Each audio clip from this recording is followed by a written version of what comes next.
I just want to start off and say the photo and video quality off the Xperia Pro I is amazing. For the last several weeks, I've gotten a chance to really put the camera through its paces while my girlfriend Vivian and I are spending the holidays in Paris. So here are some of the things we were able to achieve with the 1-inch sensor camera smartphone.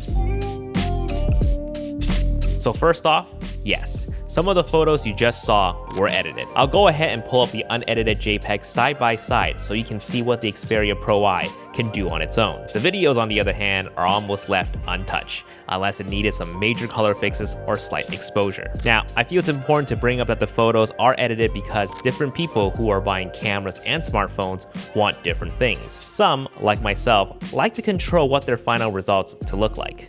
In that case, the Xperia Pro I is capable of shooting raw DNGs so we can extract as much of the available dynamic range as we want. I've already mentioned this in the previous video, but I can't stress enough how much I love just being able to shoot and immediately opening up the photo in Lightroom and start editing on the go. All, if not most of the photos shown here were primarily edited on the Xperia Pro I and Lightroom during our downtime riding the subway, or just simply having a little coffee break. By the way, really enjoying the latest Lightroom update with the new sky and subject detection masking tools. It just gives us more control over our dynamic range, especially with how much the 1-inch sensor can give us. Speaking of which, we'll talk more about some of the confusion surrounding the 1-inch sensor towards the end of the video. Now, for folks who simply are more interested in shooting rather than editing, the quick JPEG output looks great as well. I find the images very true to life, great colors, flattering skin tones, much like what you would get from Sony's dedicated camera line.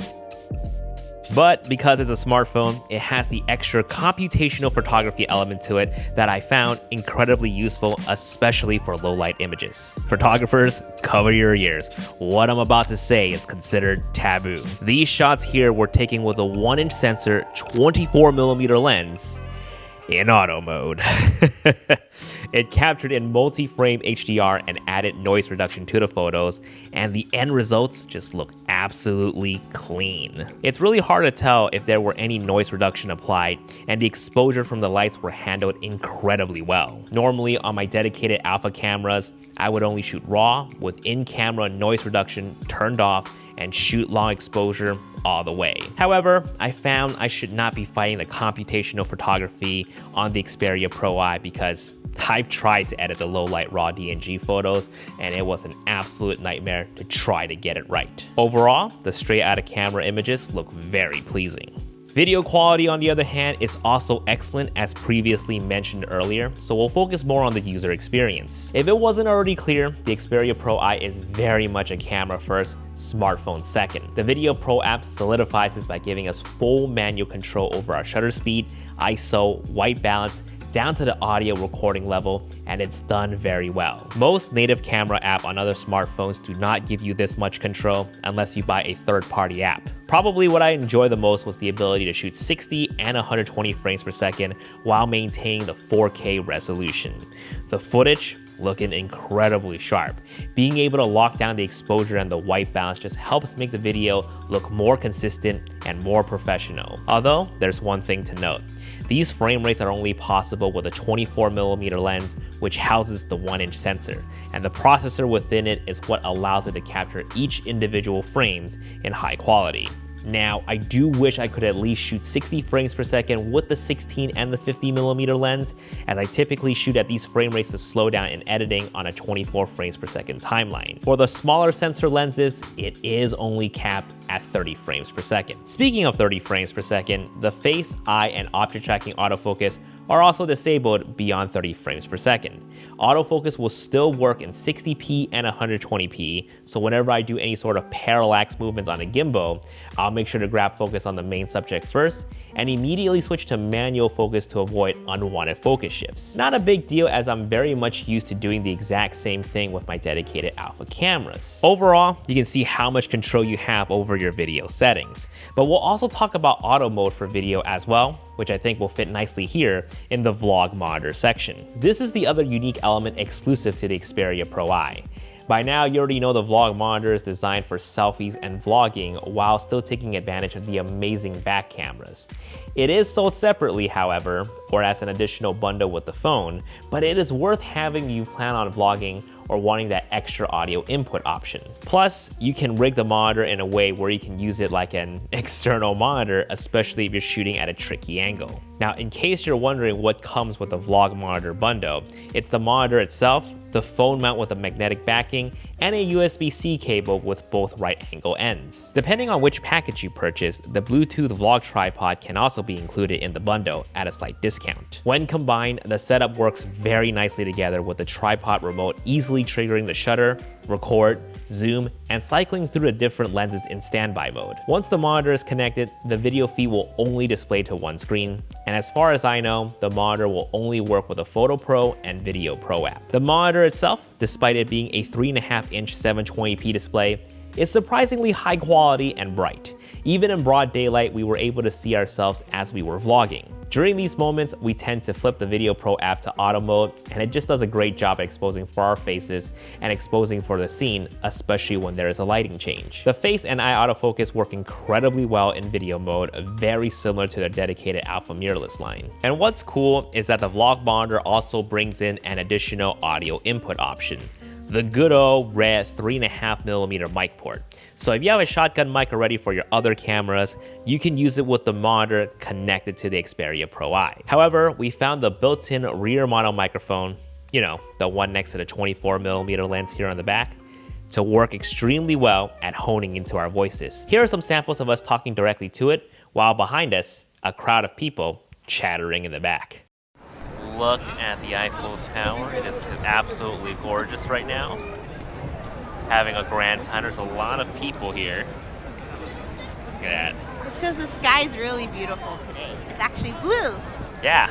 And just to give you a comparison, before coming to Paris, we tested it using an external shotgun mic versus using the built-in rear mono mic. And the results sounded nearly identical.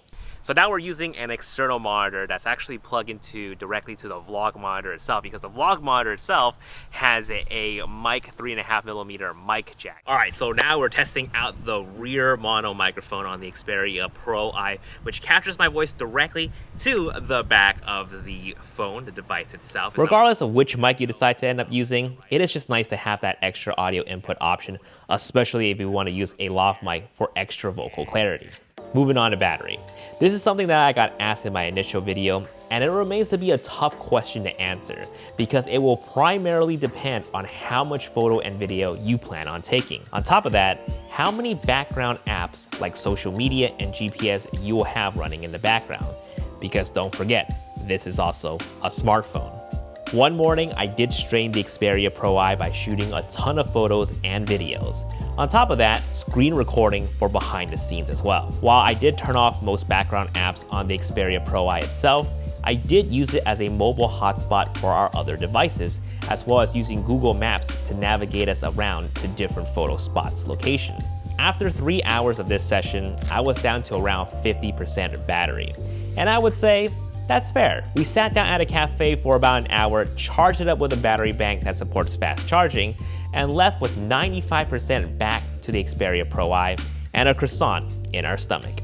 And I've also ran a separate test with no SIM card, Wi-Fi enabled, no endurance mode turned on, and I was able to get an hour and 40 minutes of 4K 30p continuous recording before the device had to stop to cool down. During the whole session, no heat warning came on, and I was left with around 50% of battery left. When I had the monitor connected, I was able to get an hour and 20 minutes of continuous 4K 30p recording. At around the 38-minute mark, the heat warning did come on, likely because the monitor is behind the phone, but still managed to go over an hour. At the end, I was left with about 35% battery left, as the monitor did draw power from the phone itself. By the way, the monitor does have a power USB-C plug, which allows you to keep the phone charging while using the entire vlog setup. So again, it's hard to give an exact runtime on the battery as it depends how you use it, but based on my own personal experience, I'd say it's decently sufficient enough to get me by a whole day. And finally, the confusion around the 1-inch sensor. I think most tech YouTubers by now have already explained it, but just in case you missed it, I'm gonna do my best to explain how I best understood it from a Sony product info manager. Just to confirm, yes, the Xperia Pro I does not use the entire surface area of the 1-inch sensor. It is using 12 megapixels of the available 20 megapixels of the 1-inch sensor. So yes, it is cropped. However, it is still better than using an actual 12 megapixel smartphone sensor because the pixel pitch of the 1-inch sensor is still much bigger compared to an actual 12 megapixel sensor. With this larger surface area and larger pixel, the Xperia Pro I can gather more light, thus still yielding better low light images, reduced noise, gives us more shallower depth of field, and higher dynamic range. For those of you who own a Sony mirrorless camera, think of it as using a Sony full frame camera and shooting in Super 35 mode with an APS-C lens. While it's an APS-C mode, it's not the same as an APS-C sensor. We're just using a smaller part of the full frame sensor, which still gives us the same benefits. And that's the same principle with the cropped 1-inch sensor. While it's not using the whole 1-inch sensor, you're still getting benefits of the bigger sensor. And again, it's using the RX100 Mark VII sensor, which is developed and tuned exclusively for the Xperia Pro I. And the Xperia Pro I's processor front-end LSI is the same as their alpha lineup. It has the faster sensor readout performance that gives us the face, eye, and object tracking autofocus in both photo mode and in video mode, 20 frames per second, no blackout shooting in photo mode, and the native 120p 4K recording in video mode. So hopefully, this clears things up. If you guys enjoy the video, be sure to give it a like. We'll be shooting with the Xperia Pro I for the next several months, so be sure to follow along for more updates. Well, that's it for this video. Thanks for watching, everyone. We'll see you guys in the next one.